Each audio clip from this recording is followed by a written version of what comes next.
ocorre em Serra Madre Ocidental, restrita Nadiarite, guardem esse nome que eu vou entrar com ele depois lá na frente, Nadiarite, Durango e Sinaloa.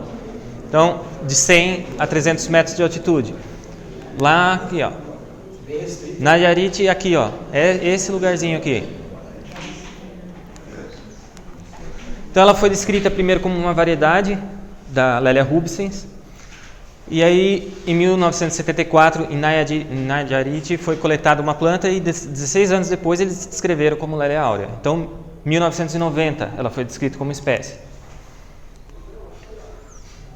Lélia autumnalis, Serra Madre Ocidental e eixo neovulcânico, de 1.400 a 2.400 metros de altitude. Tem bastante, a população é bem densa. Então, primeiro foi descrito por botânicos mexicanos em 1825 como Blatt autumnalis, né? As plantas foram coletadas hoje na região de hoje Morelia. Aí John Linden estabeleceu o gênero. Em 1831 ela foi imediatamente para Lélia e ficou conhecida como autumnalis. Lembra que eu falei que tem uma época que é muito seca, que ela não recebe nada de água? Tem um pouco dos bulbos para vocês verem como que eles ficam.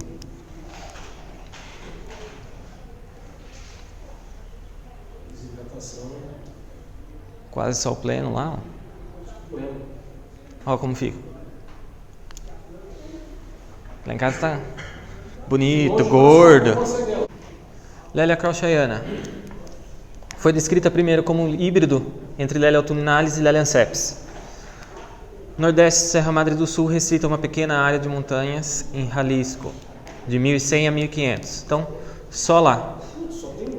Por isso que eles acreditam que seja híbrido ainda hoje, mas ela está descrita como espécie. Então, a primeira planta foi enviada para Reichenbach como provável híbrido entre autumnalis e anceps por D.B. crouchayana.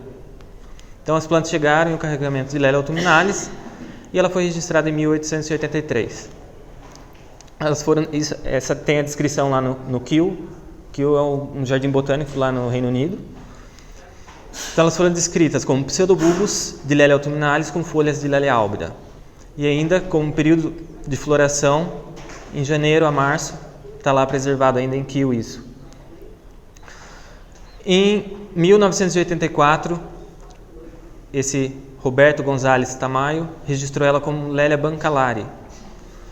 Tem gente lá no México que ainda usa e fala que é Lélia bancalari, tá? Lélia armaniana. Serra Madre Ocidental, região central, de 1.250 a 2.200 metros. Lá em cima ela sofre com a geada. As geadas fazem elas perderem as folhas, tá? Então é essa região que ela está distribuída. Bastante história também.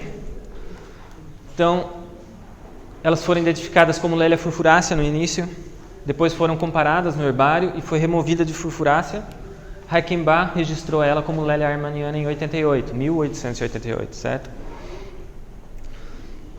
Aí, como eles não sabiam o lugar, né, onde ela foi coletada, eles acreditavam que, primeiramente, era um híbrido entre Lélia speciosa e Lélia autumnalis.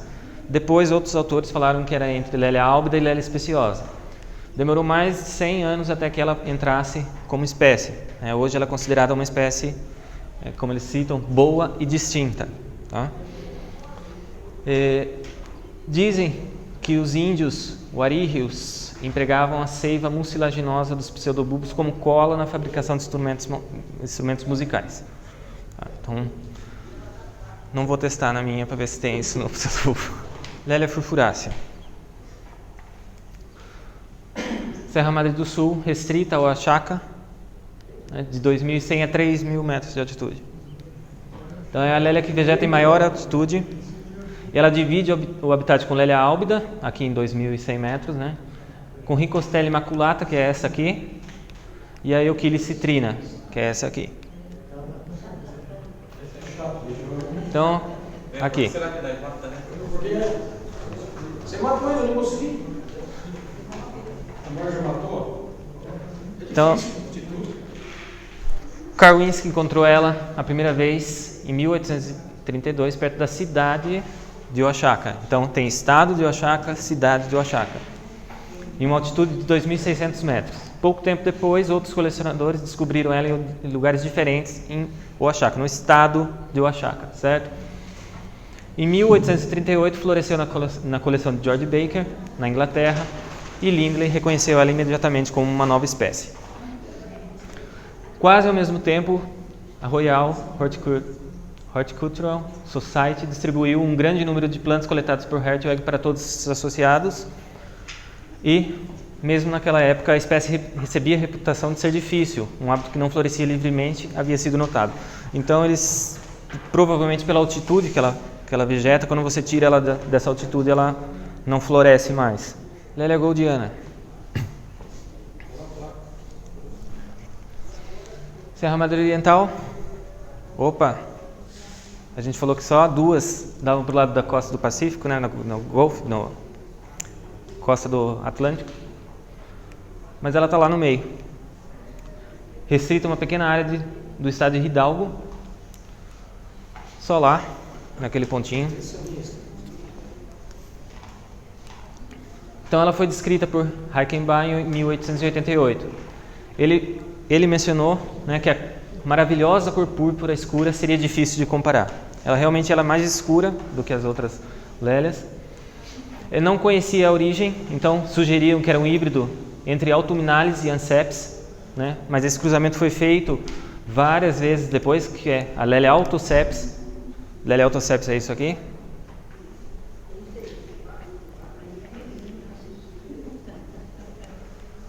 Então o resultado era sempre diferente e a sugestão foi descartada. Por muitos anos, todas as plantas de Lélia goldiana vieram de quintais de casas de uma pequena região no estado de Hidalgo, onde crescem semi-cultivadas em árvores e cercas de pedra. Ela é desconhecida no estado selvagem e não forma cápsulas férteis. A Márcia fez sementeira. Foi de sementeira? Deu bastante? Mas assim, esse daí, ele lá em Rio, ele está descrito como híbrido natural. É.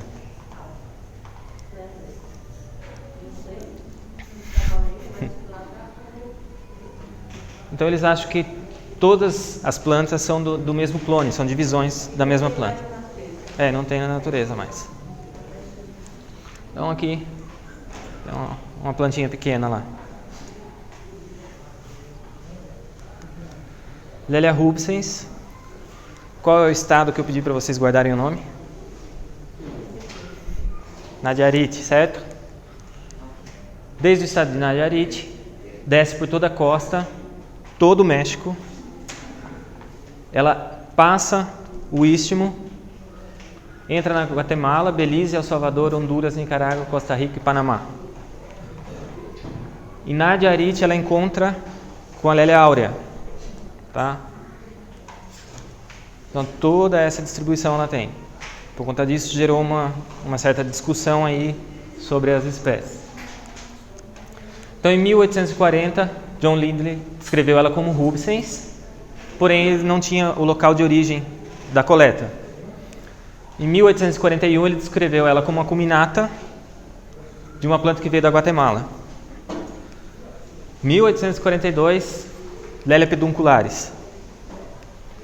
Ele conseguiu observar três plantas, diferenças sutis ali, e ele acabou separando elas em 3 espécies. Por que ela tem essa variação? Pela distribuição dela, certo? Ela tem uma distribuição muito longa. Então, os pais acabam passando as características, né? Por exemplo, aqui nessa região, elas têm as pétalas mais pontudas. E os pais são assim, então eles acabam passando isso para os filhos, para as próximas gerações, e a região ali, todas as plantas vão sair com a pétala mais pontuda. Então aqui embaixo ela tem uma cor rosa mais escuro, todos os pais têm essa cor, e os filhos também vão sair com essa cor. Então ela tem essa diferença por conta da distribuição dela, que é muito longa. Aqui no habitat, ela é um pouco diferente das lélias, que a gente está vendo, ela tem um crescimento um pouco diferente, o vegetal é um pouco diferente. Eles acreditam que ela está um pouco associada com a brotônia, né? Principalmente pela floração, a forma de floração e o vegetal.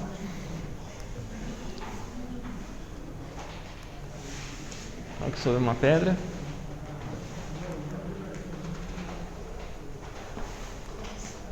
Agora eu cheguei onde eu queria chegar, Nayarit. Essa é a rubescens que a gente conhece, certo? Que a gente vê por aí. Essa aqui tem um amarelo aqui. Ela é encontrada em Nayarit. Nayarit ela encontra com quem lá? Lélia áurea. Provavelmente, não dá para ter certeza, elas se encontraram em algum momento. Mas porque lá no estado de Nayarit ela tem esse amarelo aqui no labelo. Se você olhar, ela até tem, mas é muito sutil. Mas a maior parte das plantas que a gente encontra, ela é nessa coloração e não com o amarelo. Não tolera a raiz molhada, tá? Acho que errei um pouco nisso, no cultivo. Já? Do nada. Ela ia super bem, de repente, definhou de um jeito. Lélia speciosa. Então, Serra Madre Ocidental e Serra Madre Oriental. Dos dois lados, tanto do Pacífico quanto do Atlântico, Golfo do México. Ela vegeta principalmente sobre essa espécie de carvalho, Quercus deserticula, de 1.900 a 2.500 metros de altitude, suporta secas severas de dezembro a junho e tolera curtos períodos abaixo de 0 graus. Então ela é muito resistente, é uma planta muito resistente. Então toda essa região aí.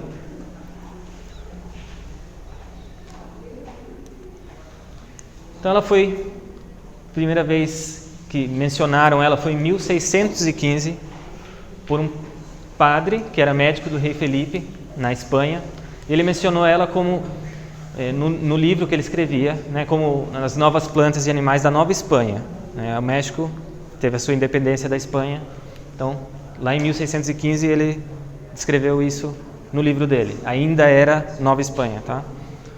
Depois ela foi descrita como Bletia speciosa em 1815. Depois ainda, em 1825, botânicos mexicanos colocaram como Bletia grandiflora. Lindley escreveu como Lélia majalis até 1831, ser passado para Lélia speciosa. O cultivo dela fora do México é muito difícil. As plantas não crescem, não florescem, então a popularidade dela acabou se perdendo aí um pouco. Você tem, Márcia? Aí tem um pouco dela.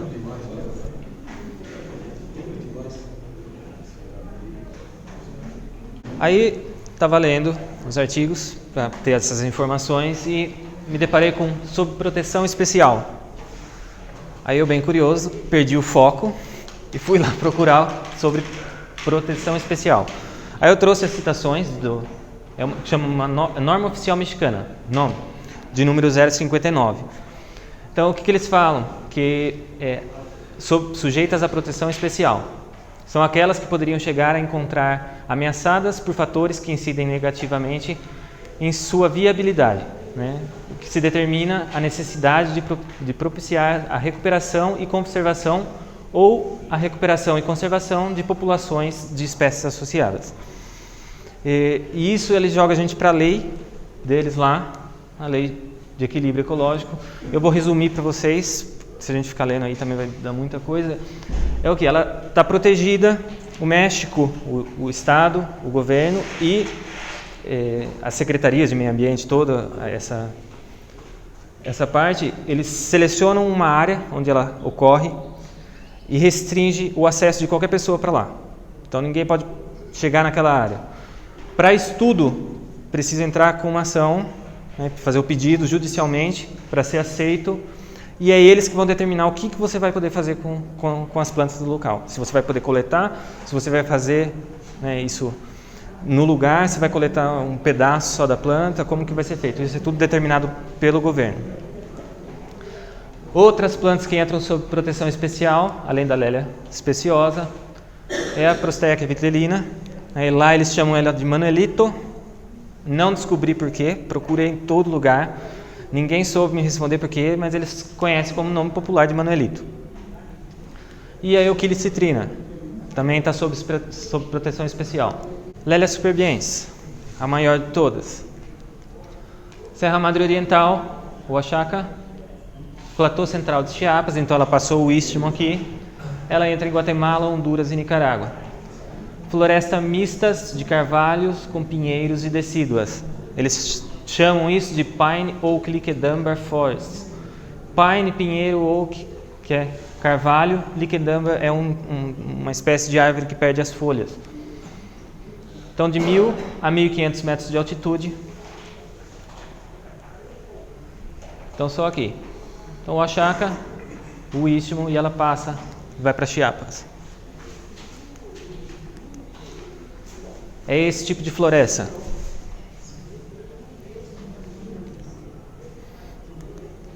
Então, ela foi descrita por Lindley em 1840 com uma planta, né, que foi coletada na Guatemala por George Skinner. Outro nome que a gente relaciona aí com Skinneri, Guariante Skinneri. Juntamente com uma nota que dizia: você já viu algo assim? Referindo-se à planta magnífica que ele enviou. Tá? Rolfe transferiu para Schomburg em 1917. Ela continua em Lélia, tá? Ela tem umas diferenças e eu vou falar aqui, né, as características. Ela tem características intermediárias ali. Ela tem a mesma cor das flores da Lélia, então ela passa esse cor de rosa e ela não tem um aspecto envernizado que a Schomburgia tem. Ela não tem aquele aspecto de cera que a flor da Schomburgia tem. Ela tem o amarelo no disco do labelo, o disco amarelo no labelo, e tem as linhas escuras na garganta. Isso diz que ela é Lélia e não Schomburgia. E a coluna separada do labelo também. E nas Schomburgias, elas são semelhantes no hábito vegetativo, então o vegetal e a forma que ela vegeta é bem parecido. Ela ondula nos segmentos, ou seja, ela é bem tortinha, né, as partes florais. E o mesmo rácimo umbelado com brácteas coloridas. O que significa isso? Ela tem a haste, a floração bem na ponta, para todos os lados.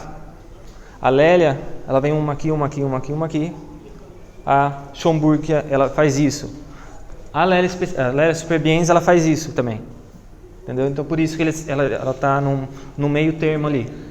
E a bráctea colorida é o que protege o botão quando ele está saindo. Nas Lélias, principalmente Anceps, que a gente consegue ver, normalmente é seco. Ela continua colorida mesmo quando está florida. Então, aqui o tamanho dela. Aqui é no Japão, é uma planta premiada. A espécie nova e o híbrido novo. Então, ela foi publicada na Phytotaxa, né? Ela é uma revista científica, ela fica em base de dados para quem está estudando buscar esses artigos.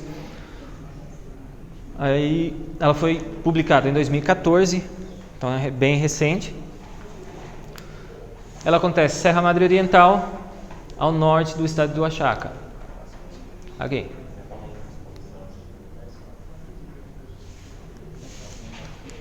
Mesmo tipo de floresta que a superbiens, de 800 a 2.000 metros de altitude.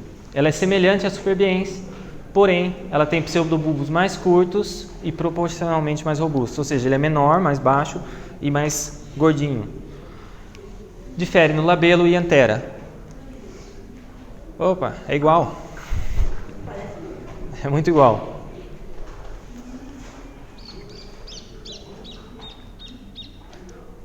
Essa, Lélia oaxacana, é o híbrido natural entre Raubingeriana e Anceps. Raubingeriana vem de Raubinger, tá? É um estudioso que dedicou os estudos lá no México para as orquídeas, principalmente para as lélias. Então ela acontece na Serra Madre Oriental, no estado do Oaxaca, só nesse pontinho verde que ela foi encontrada, né?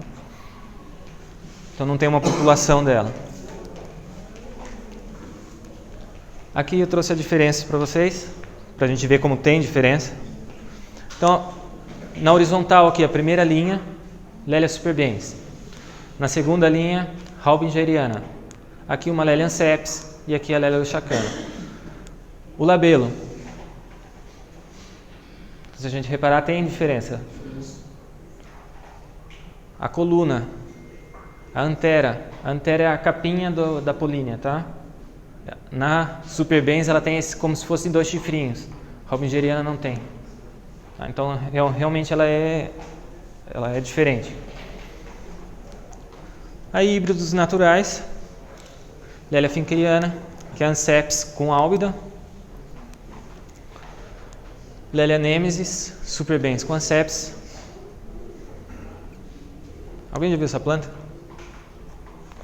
É muito bonita. Porém, né, a haste, ela parece uma Anceps no tamanho, porém a haste é bem maior. Lélia marrone, Anceps com rubescens. Esse livro, para quem tiver oportunidade, ele tem disponível para download na internet. O único problema é que ele está em inglês, certo? Tem muita informação sobre as lélias. Escrito pelo Federico Haubinger, Lélia raubingeriana, lembram? Então ele escreveu do herbário da Associação Mexicana de Orquidologia. É isso que eu tenho para passar hoje. Espero que tenham gostado. Qualquer dúvida?